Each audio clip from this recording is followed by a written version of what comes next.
to hear from you today. I brought the lead sponsor of the bill with me as well, Senator White. So the Senate Government Operations Committee took a look at the bill, S-64, with a lens of the certification and education process in terms of OPR. Some of you may remember that the Office of Professional Regulation, I believe was in 2019, did a Sunrise report at that time and decided to recommend against the expanded scope of practice. They did another one subsequently a couple of years ago, and this time recommend that the scope be expanded. So they found that creating an advanced therapeutics procedure specialty, which is what they're calling sort of that advanced degree, if you will, was the most appropriate and safest way to allow for an expanded scope of practice. OPR stands by the recommendations made in the 2023 report. So the committee took testimony from a dozen witnesses and passed the bill out 5-0-0. Again, Vermont OPR is recommending the scope expansion and is supportive of the language of the bill. They've worked on this for the last 5 years, again, coming to a different conclusion a few years ago, but now apparently are very comfortable moving forward. Senate Bill 64 expands the scope of practice for optometrists based on their education and training. So what our committee heard in testimony was doctors of optometry graduate with 8 years of education, including 10,000 hours geared toward systemic and ocular health. This includes postgraduate education and training specific to the eye and its surrounding tissues, with minimally 2,000 patient encounters. Both professions, we're talking here about optometry and ophthalmology, they have different paths to where they wind up. Optometry is not asking to perform everything that an ophthalmologist does, and therefore we felt, and OPR did too, that they don't need the same level of education. The education requirements to perform these procedures is demonstrated as safe and effective in other states that allow optometry to perform these procedures, and there's an excellent track record. Optometrists will be able, if this bill advances, to perform advanced therapeutic procedures such as laser treatments and minor surgical procedures, which could improve access to eye care and reduce the need for referrals to ophthalmologists. Allowing optometrists to practice to their full education and training would also make Vermont more attractive to new providers. I know in my district in Rutland, we have probably 3 or 4 optometrists who are retiring. They are older residents, and without some replacement, people have to go elsewhere for treatment.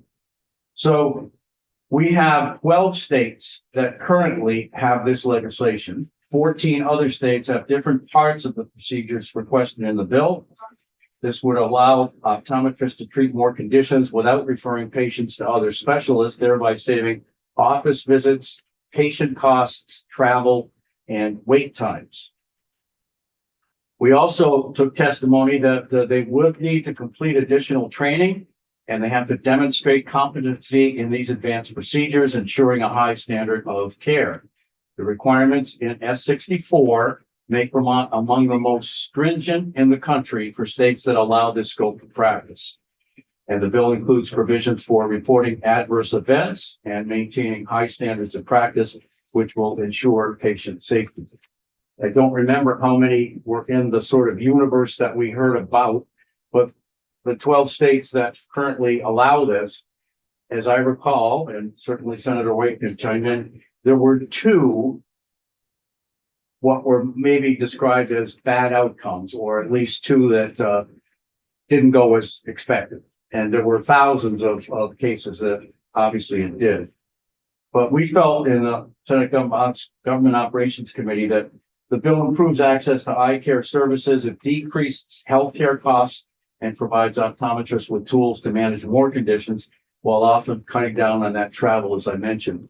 And we saw it also in some measure as an economic tool, with people who are graduating from school being able to move here if they could do the expanded practice rather than in many cases not being able to, may make their decision about moving here one way or the other. But again, only optometrists with a specialty endorsement license will be permitted to perform the advanced procedures. And they have to report all outcomes of all advanced procedures to OPR biannually and report adverse effects to OPR immediately. So I think in more than 25 words, that sums up what we did in government operations. Again, we're not charged, and it's certainly not within our jurisdiction to talk about medical concerns that I know others have. We look strictly and we place great faith in what our Office of Professional Regulation does. We think they do due diligence in terms of Sunrise reports, and they're recommending that this bill advance. And we, again, with a 5-0-0 vote, agree. So happy to answer any questions that people have. But again, I thank you. This is great to actually start the process in here, is it? We are, yeah, so, as you know, it's, you sent us the bill, we're thankful that you've done your work on it and gotten it to us. And the pathway forward is not, we don't know. So it's crossover. We have House bills coming in, but the bill is here, it's still alive, and we thank you for the work. Understood. Thank you very much. All right, good. Have a good weekend. We're nowhere near the weekend yet. Well, we're always looking ahead in government operations. We like this. Oh, you're optimistic. That's good. Yeah, thanks. You too. Thank you. Okay, we'll see you later. Yeah. All right, so, and I'm gonna share with the committee, we do have, Katie did send us an amendment on S-36, so we'll look at that after we've done all the other things that are sitting here on our table. But Jen Collin, is Jen Collin online, or is she coming in? She was gonna come online and she has not arrived yet. Okay, maybe not sure, but while we're waiting for her, Dean, would you like to come up and say a few words? I sure can. Yeah, not, we give you a couple of minutes, and I know you'll be back another time. So that's what we are. I'm Dean Barside, the past president of the Vermont Optometric Association. I'm obviously here in support of this bill. I would like to ask you guys to be supportive of this bill. It's high past time. We've been working on this for 5 years. We've gone through the process. We've done it orderly, in the way we're supposed to do it. We've got the recommendation from OPR. I will bring to you any testimony about any concerns that you may have around this. You give me the list, I will bring an expert to you to get it done. I am very interested in having this move. I've been working on this a long time, and I would really ask for your support. Thank you. Yeah. And thanks for being here. I know that as we take full testimony, we'll have you back in for more robust testimony. We appreciate it. Okay. And I can answer any questions. If somebody has a question right off the bat, right? watch yourself. Is Dr. Hildebrand here? Also was gonna join remote. He's on remote. And that's not here. Okay, so put S64 just aside of your table for just a second, please. And Katie cannot be here, but she did send us a proposal amendment on S36 that we were looking at, and it's draft 3.1 on our webpage.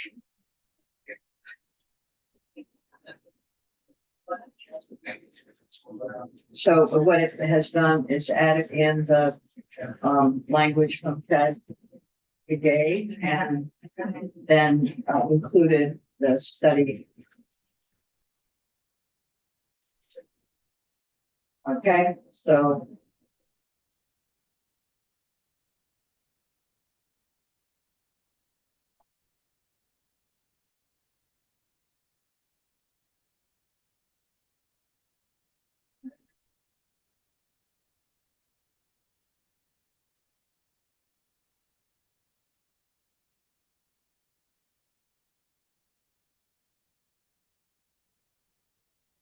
I think we're gonna need Katie back to go through this before we vote, but I just want to do what's there. And we're gonna be on hold until we get other votes. What's the only other bill that we have is the doula bill. So let's move to that one. And then we'll go back to 64 as soon as we get people on. So on the doula bill, we have a choice of sending it out as it is, and it will go to finance. and then it will go to appropriations. If we send it out without the appropriations, it will go to finance and it will go to appropriations. Yeah. If we take the appropriations out, the Medicaid piece out, we can put that on our list of recommendations to the appropriations committee. So we have choices. Jen? Sorry, Ken Carter, Legislative Council, the appropriation I drafted is for 25,000 for the secretary of. That's it. OPR. Okay, so it doesn't go to finance. There's no, Dula has a fee in it for Dula. No, it does have a fee in it. Yeah, It it's does got have- to be for Yes, Dula's. yes, So but I'm we just have- saying, as far as, I didn't do anything specific around Medicaid appropriation amounts, I just. Okay, so there's nothing, it's just 25,000. 25,000 from OPR, and I didn't know Yeah. that was something you wanted to put in before. Okay, so this would just be asking Medicaid, Viva, to go ahead with the waiver. And would put it on our list of priorities. I'm looking for discussion and then a motion possibly. Point, if we do this without Medicaid, considering community, it's aimed at a lot of immigrant communities from different cultures. It's aimed at lower income. Without Medicaid, is it going to do anything at all? I mean, I guess you could, people that can afford to pay, you would have doulas. And that would be a benefit. But it would lose a lot of this. On the other hand, anything that is aimed at helping an immigrant population, I'm not sure I want a red flag in Washington. You're not sure you're what? I want a red flag in Washington. I mean, there's nothing explicit in the bill that calls out immigrant population. True. So We, I don't know. So, Madam Chair, can you articulate the question? Because I think it's the purpose of the bill, if you think back to last year, the whole purpose of creating a certification process was in order to have Medicaid coverage. Right. We're not having Medicaid coverage. Dual services are offered now. They will continue to be offered. You don't need to have a certification for community-based perinatal doulas if you're not doing Medicaid coverage. Medicaid. I'm not sure there's a. Right, that's the whole. Right. So as it is now, what is S53 as it is now, Jen? We've got, I could see an amendment here. Certification, right, so the amendment there is solely the $25,000 that OPR asked you for. That's all that the amendment does, so it's the rest of the bill, which is setting up the Intact. certification program for community-based perinatal doulas and requiring Medicaid coverage. Okay, They're not requiring Medicaid coverage, there's no real purpose in setting up the certification program. okay, so, I don't think there's harm in it, other than it No. costs you $25,000 to certify a subset of people. good to have them certified. Who can do the work without, without it. what your mother used to. Huh? It's what your mother used to do. Okay, committee, discussion. And then, first the amendment. I mean, yeah, the amendment is an integral part of the bill. Right. It's need the appropriation, so but it's rather de minimis, I would say. Yeah. So. That's not a problem. Okay, you want to make a motion? We have what we are doing with an appropriation to cover the cost of Medicaid. No. No. Establishing the certification. To do the Right. certification, but if we don't. And we're going to tell. Eva to go ahead. And apply for a change in our plan. Yeah.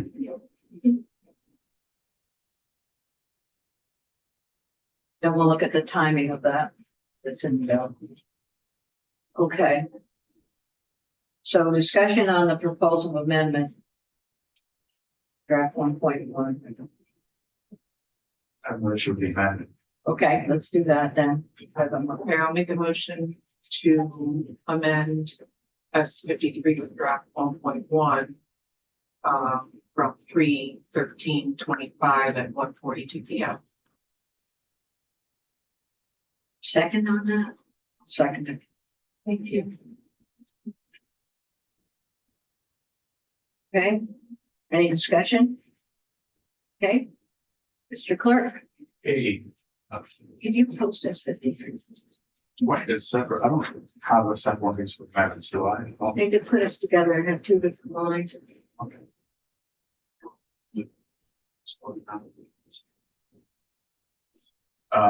Please say yes or no for consideration of the amendment. Senator Hart, Yes.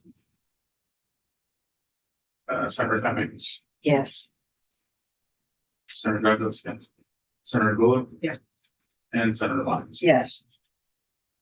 Okay, now, the bill has been amended. Now, the question is, is there a question to be placed on the motion? Please. I'll make a motion to pass favorably S 53 out of committee Okay, as amended. Thank you. is there a second?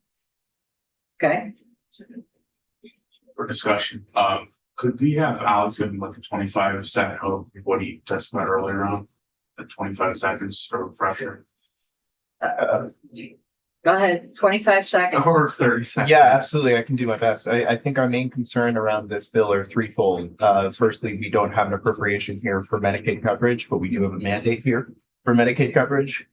So there would be a discrepancy in funding. We would need to absorb that budget impact through Two. either. What's the second one? The second one is the federal situation. We would have to seek a state plan Okay, amendment. and 3? 3 is we have concerns remaining on the voluntary certification process from OPR. We'd have to ensure that they're complying with all federal mandates that we're able to reimburse through that process. Okay, so, and that would be part of the waiver request, would it not? That would be part of our work with OPR to make sure that what they're doing is in compliance with what we need from CMS. And then how long does it take for the waiver to go through once applied? That's an excellent question. We are dealing with the feds at that point, so. Yeah. Okay. So really what we're saying is, please go ahead and try to get the waiver to do this, and then the funding becomes the second step for this. When does this go into effect? What's the date on the bill? We don't. July 1st, when there's funding. July 1st, 26. That would be my concern. Huh? It wouldn't go in this budget, it would go in.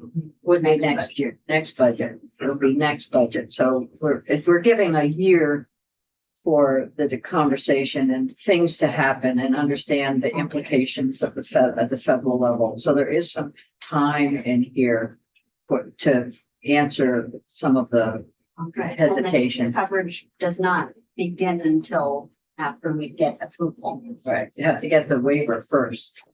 Right. Senator Gould, question. As you know about this, roughly how much it costs for Gould to do the premises? I mean, it's not much. It's yeah, we, a Was in couple there. years ago, They estimated $100. yeah, Okay. it's not This expensive. Alice talked about, the Medicaid might have to get shipped it from other areas, and also like how many people actually use this. I'm wondering how much Medicaid dollars have to be shipped for this.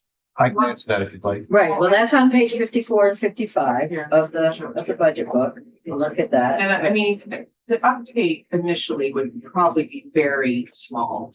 So I would posit that these numbers are high, but let's try to pay them.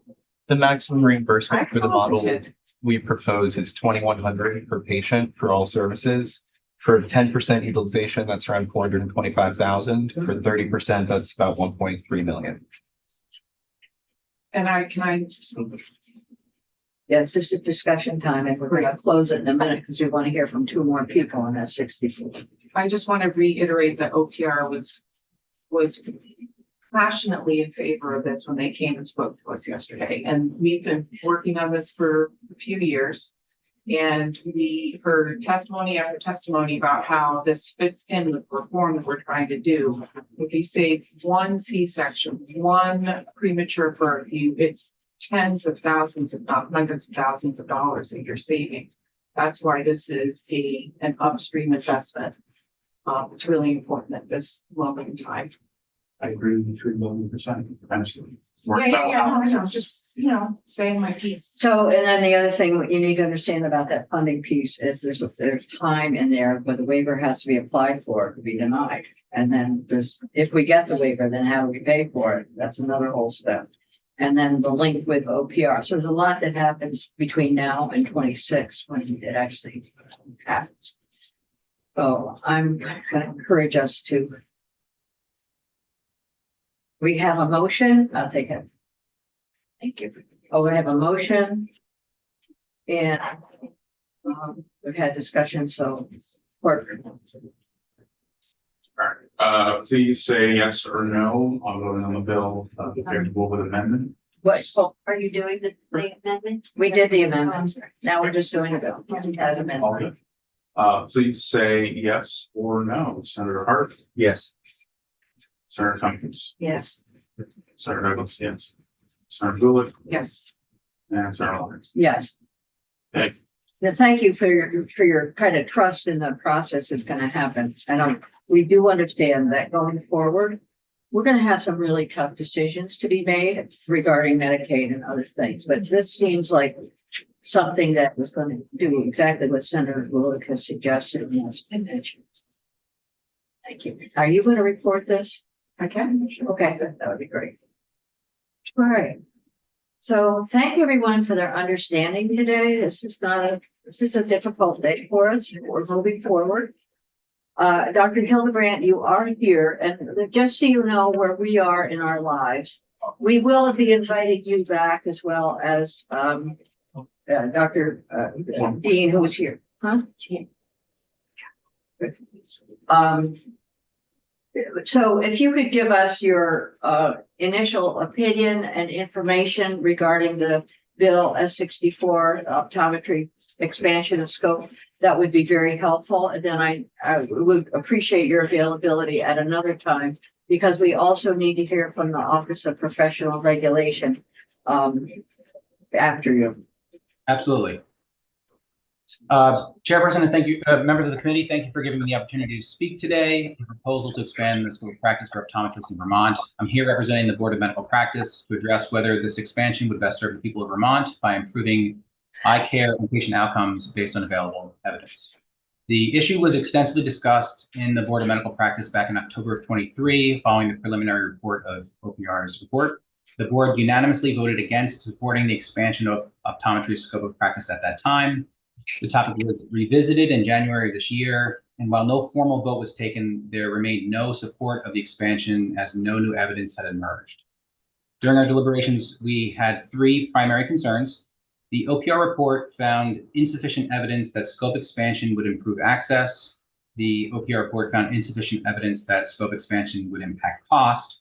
And the board had serious concerns that allowing optometrists who have significantly less surgical training than ophthalmologists to perform ocular surgery could lead to worse patient outcomes. I first want to address the access concerns. There's little research regarding whether expanding the scope of practice of optometry would improve access, but there is a study in 2023 in JAMA Ophthalmology, which evaluated the impact of optometrists performing laser procedures in states where expansion had already occurred. The findings showed that despite optometrists performing a large number, up to 37% of certain laser procedures in Oklahoma, there's no meaningful reduction in patient travel times. In some cases, patients actually had to travel further to reach optometrists than ophthalmologists. Dr. Hildebrandt, I apologize for interrupting you in the middle of your testimony, which we do have here, and we will invite you in to give full, robust testimony. I think the outline of what you're saying, because we have heard from the optometrist really briefly this morning. We hear from you really briefly as well, and then we'll have you both back in another day. So thank you for understanding. The essence is, it seems that this is not going to decrease cost and it may increase cost. It certainly could significantly affect the surgical outcomes, as there's just not enough study on the outcomes as they're compared to ophthalmologists. And frankly, the training is night and day difference between optometrists and ophthalmologists. And there really isn't an access issue. This was studied by the Green Mountain Care Board, and they found no access issues in ophthalmological surgery. So our assessment is this is a solution without a problem, and it doesn't seem like one that makes a whole lot of sense to support. All right, thank you. That is helpful. Now we understand the position from the Board of Medical Practice, and we will have you back in as a representative of that board, and appreciate your time and your information. We do have your testimony here, and when you come back in, we'll have you share more fully with your testimony. Absolutely. Thank you. So Jen Collin is here from OPR. Jen, thank you. Thank you. Lauren Hibbert did send her apologies that she wasn't able to be here. Thanks so much. Good morning. My name is Jennifer Fuller for the record. I'm sorry. That's okay. General Counsel for the Office of Professional Regulation. And I do want to say, just before I begin my testimony, that this is a topic that OPR has studied for many years. And unfortunately, I recently became general counsel and was not a part of that work that happened at OPR. So Lauren Lehman, who was our former general counsel, drafted these two reports with significant help from staff attorney Nora Eltebach. And of course, the Deputy Secretary of State also assisted in those efforts. But I'm new to this topic. And so just wanted to put that out there. I did submit testimony, written testimony. Hopefully y'all got that. If we have the time, and Madam Chair, how much time do We have 6 minutes. Oh, okay. I've got 6 minutes today. So I'm going to cut to the chase and say, OPR does support the language of this bill. We've done a couple of reports, the first in 2020, where we really didn't have adequate information about educational programs and experiential components that optometrists got with advanced procedures. And so I think for that first report, we were just unable to come to a conclusion because we didn't have a lot of information. The SGO requested in 2022 that we revise our report or, do further study. We were given 5 criteria that we needed to take a look at. We looked at what was going on in other states. We did at that time receive a bunch of information about educational programs that we weren't able to get for the first report.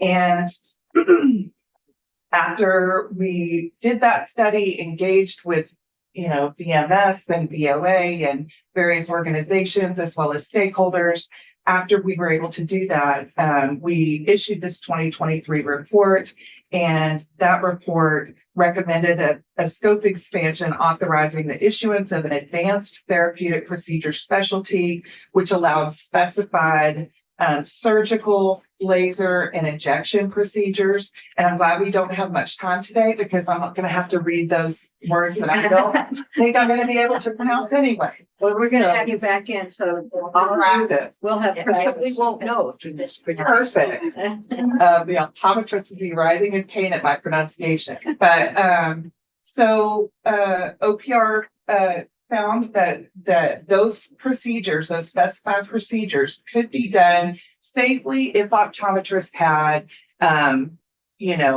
specified education, experiential, practice, and passed a particular examination. It's actually 2 examinations from the National Board of Examiners of Optometry. So OPR recommended that the qualifications to issue the specialty would be that one has to hold an optometrist license in Vermont, complete a postgraduate residency, complete a preceptorship, successfully pass those examinations. And for optometrists who graduated before 2019, they would need to complete a 32-hour postgraduate course in the advanced procedures. Now, the legislative language that is being proposed is a little bit different than what OPR recommended in its 2023 report.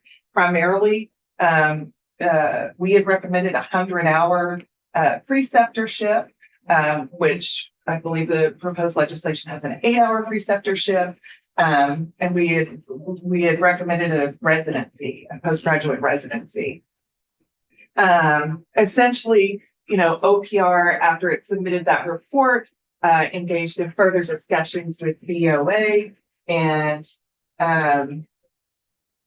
basically came to the conclusion that we can be supportive of this language through the public protection lens that is always OPR's most important, consideration. We're a public protection agency. So we felt that we could be supportive of this language because those 2 examinations that have to be passed that are set forth in the statute, as well as that 8-hour preceptorship, which optometrists have to do certain procedures in, as well as understanding that now in optometry programs, educational programs, they're getting a lot of coursework and training in these advanced procedures. So OPR was comfortable supporting this language. And if S64 passes, we'll need to set up infrastructure necessary to implement the legislation. That's going to include IT setup, rulemaking, staff time, and stakeholder outreach. So we will need we need to provide. Okay. That's good. A cost Let's estimate go for there. that. I mean, so we're also gonna bring the board back another time to go more into depth. Okay. But you're responsible for the report and the summarize, so it's important to have that framework. Right. Thank you so much. Okay, great. Because Thank you so we're much. now being called to another place. Okay. And we will come back to the bill. Thanks for having Very us. much. Appreciate it. Oh, good. Thank you. Committee where we have a bill from Katie, S36, draft 3.1. I'm going to ask Katie if she can meet us up in the cloakroom after the floor so we can look at it with her together. That's the best thing for us to do at this point. And maybe Kiki, can you print copies out for each member of the committee so we know what we're talking about? Yeah. Do with this. So this, how are we with this? We're close. Haven't gotten to the positions and appropriations piece yet, but otherwise. Let's look at what you got, and then because the positions appropriations pieces are, kind of above our pay grade sometime. And it will go down the hallway. And the floor is gonna have to be patient. Can you do that? Yeah, I'm okay. I'm trying to, so that may still need minimal additional refinement, but. Stick with.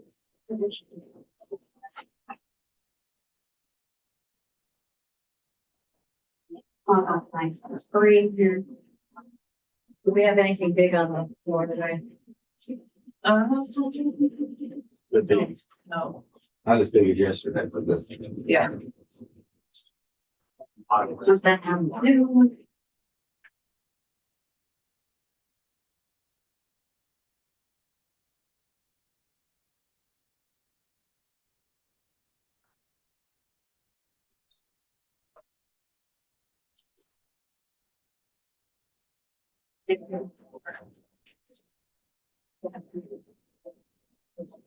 It's such a rock star, Jeff. All right, thank you for your patience. All right, so Jennifer Carvey, Office of Legislative Counsel, first the grammatical change, the transformation. Our next change did not come from many pages, so just going to call dizzy to go through. So we get to the list of providers or list of members of the advisory committee. We have representative of the FQHC selected by state, not that other language. One Vermont. Whoops, we didn't have this out. One, it should say representative of individual physician practices. I will still need to fix that. So that's the market. Selected jointly by Medical Society and Health First. Here's the part you're more interested in. I've added in the data integration. I've said health insurers. just the broader definition from, this same as the one in the Fair Board statute, this one from 9402, which is sort of the main definition source. Health insurers shall provide clinical and claims data to the Agency of Human Services as directed by the agency in order to facilitate the integrated system of clinical and claims data as set forth in this section. And then E, on a report January 15th, you can pick a different date, just go with that to start. Annually, the agency shall provide an update to this committee. I included Human Services as well as House Healthcare because of the social drivers of health. Regarding the development and implementation of the integrated system of clinical and claims data in accordance with this section. Then the reports, I've added to both of these initial reports and the effects of these efforts and activities on Vermonters and on Vermont's healthcare system. This is what I'm just working on, so I may need to look at it a little bit more, but adding in Title 3, where the Director of Healthcare Reform and AHS is responsible for coordination of healthcare system reform efforts. I added that A and added in a new B, saying on or before February 15th annually, AHS will provide an update to this committee and House Healthcare on the status of its efforts to develop statewide healthcare delivery plan, advance health data integration, explore opportunities. I might take that piece out because that's the one time. As well as hospital transformation efforts and the effects on everyone. I'll be making more changes, don't worry. Okay. I want to put in references to the act or to where they're codified from here. For the board, I thought it might make the most sense to add this to the list of what's in their annual report. So the status of their efforts to do these things and the effects That makes sense. on Vermonters in the healthcare system. That way they don't have to do a separate something that can just include that in their annual report, you put your ongoing reporting in your annual report. And then that's it. I would still need to do the positions and appropriations changes. Okay, this isn't on a copy, though. It's not ready to go. We can tell let's do this. Jen, when would we see it final? Well, you're about to go to the floor, which means I'm not busy. So, Okay, we're gonna go to the floor and so I'm then gonna work on Sam, this. have your piece of paper Already written. and we can, I'll bring it. no, I'm gonna just announce, are you on the floor with us at all? Don't believe so. I'm gonna announce that we're gonna meet down here right after the floor. Right after, Okay. right I after, have a lunch meeting. yeah, I know. So we'll just come down I- here, we'll look at it and we'll vote. This is our vote. It'll be Okay. 2 minutes, maybe.